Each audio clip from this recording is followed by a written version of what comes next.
whether you're a guy in a cape or a rogue who's sneaky.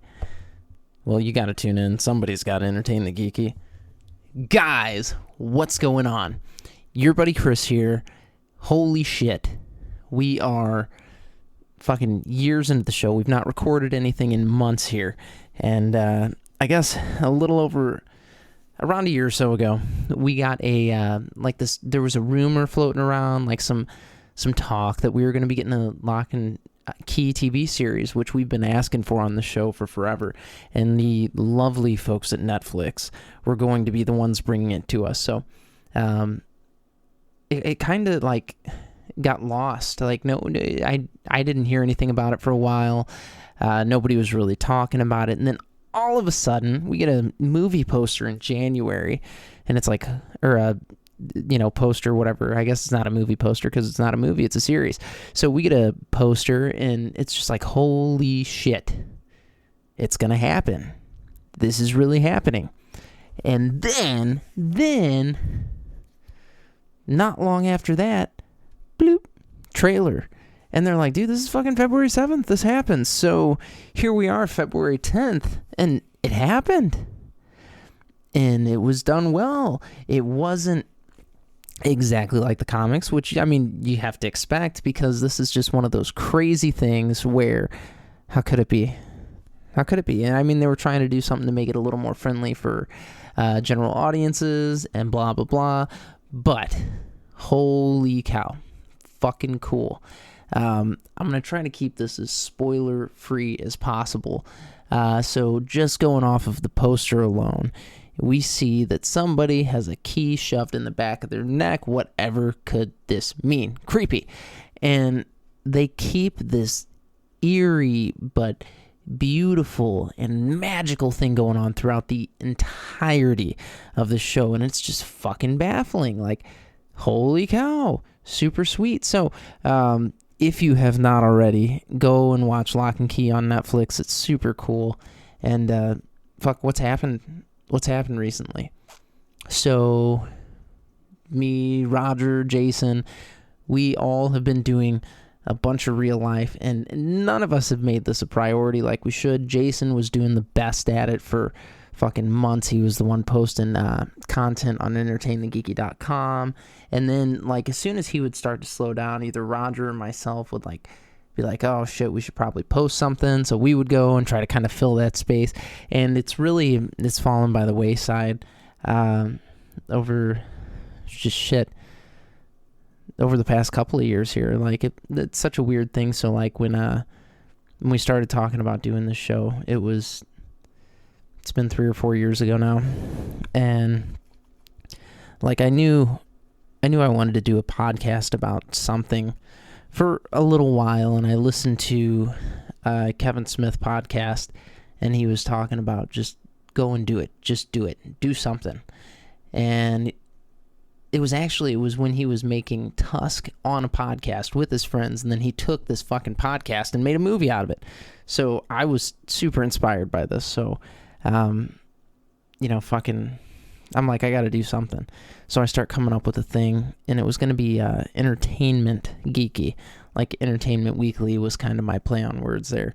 Then through a little bit of digging and stuff, I found that it had to be Entertain the Geeky. So that's what we ended up with. And I reached out to Roger, and I was like, dude, I want to do this. I think you'd be a really great person to do it with. Neither of us are really doing anything with our hobbies or with this stuff that we love, this fucking nerdy shit. And we did it. And we had a fucking really, really, really good run. Like, things started growing very quickly for us, and that was super amazing. We got sponsored by fucking Slugfest Games, which is sick. Had another sponsor in there who never paid us, but that's okay. Fuck you. Just all kinds of cool shit, man. And then we bring Jason on to do Nerd News because we wanted to just do this Entertain the Geeky thing. Roger and I did.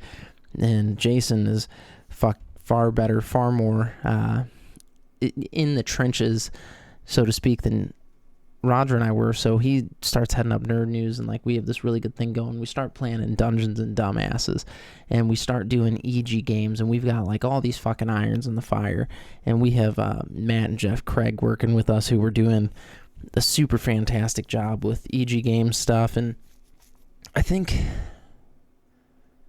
there were a few things that kind of made this super difficult, and one of them was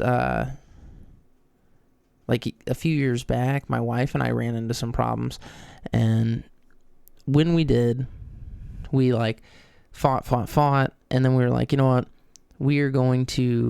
she lost her job, and then shortly thereafter, like within a month or two, I lost my job, so like financially we were kind of fucked, and we decided that we would stay with my mom for a little bit, and we, worked our shit out, and we were all good, the wife and I, we weren't even married at the time. So my longtime girlfriend, fiance, whatever the fuck you want to call her.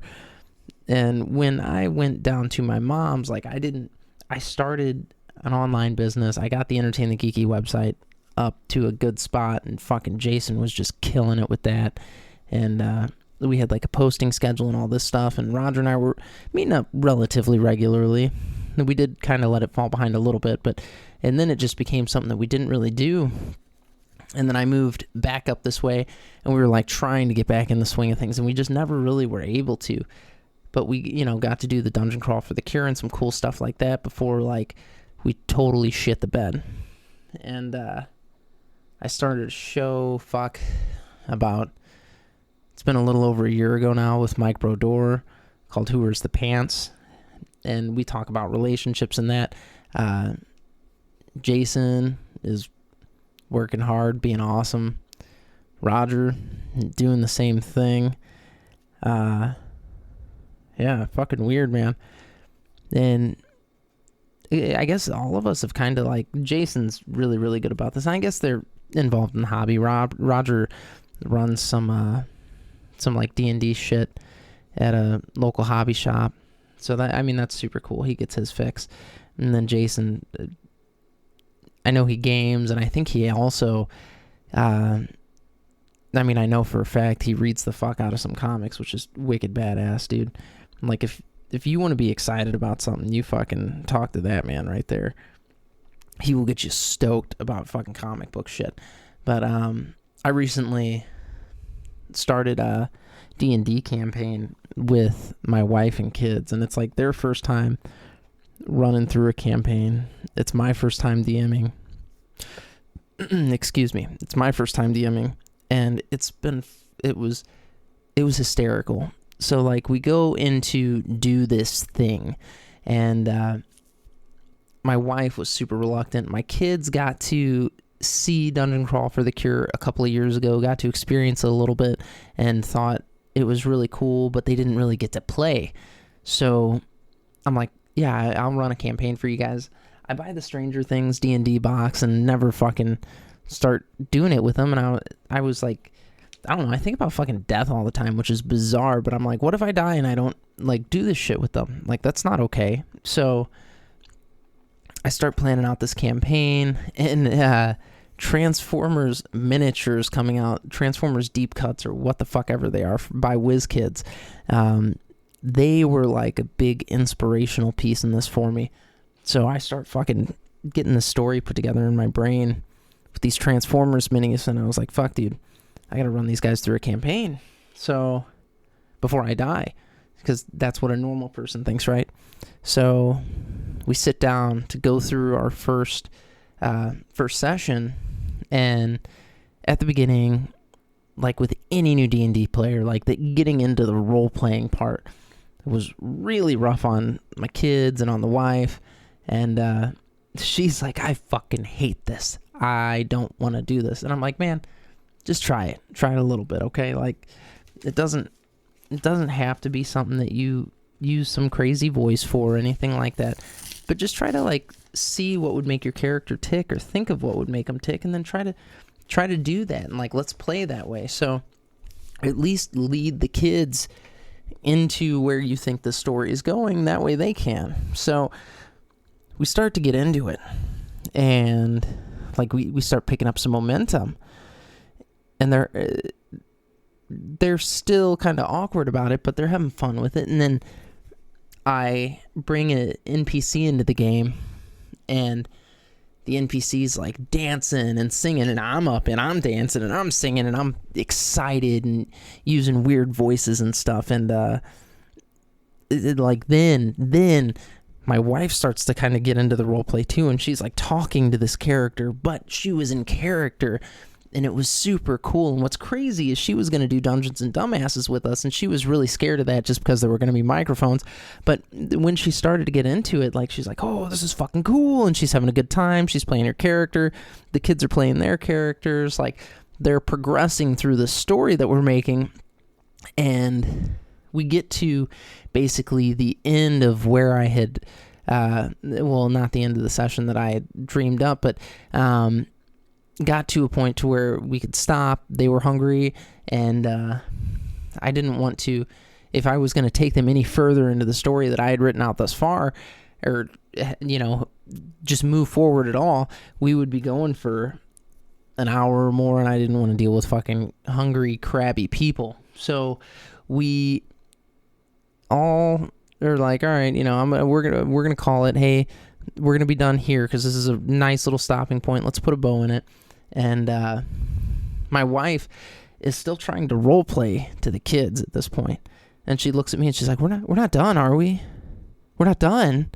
And it was fucking awesome because that same person that didn't want to be doing it broke down their walls and got into it, and it was just fucking magical, man. Like, to get to share that with them was something spectacular, and that's gonna be our thing on Sundays now, is we're gonna play this together. And it's unreal, man. Like, it's unreal. Like, my kids are super cool. The kids are always going to be what their parents are into. So they've always been into, like, this shit, you know, our shit, you dear listeners.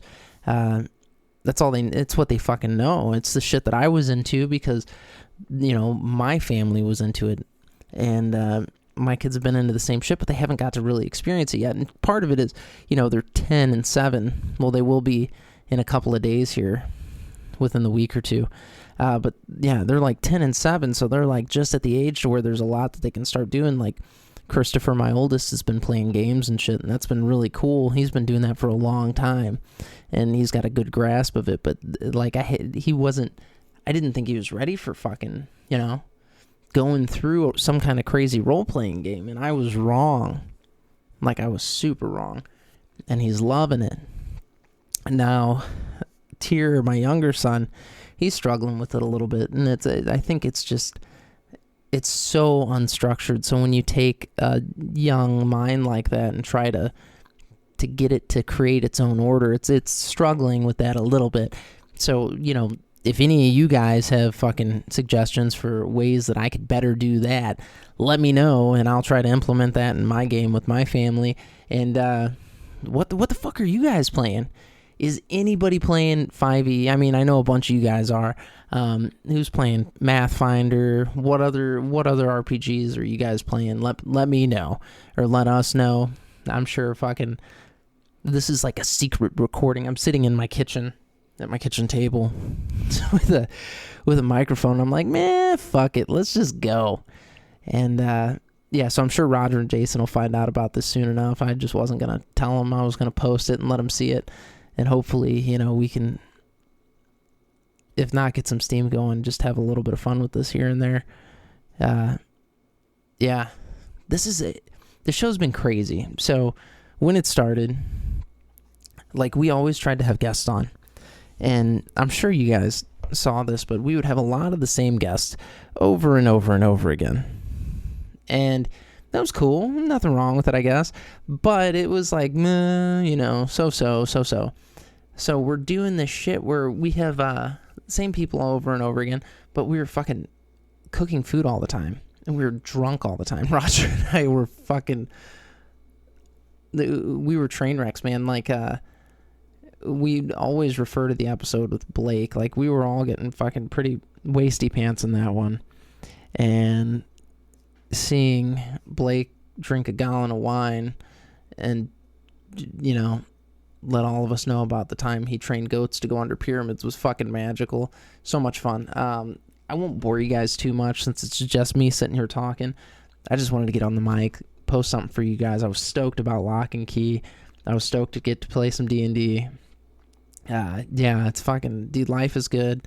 I hope you guys are good, and stay geeky.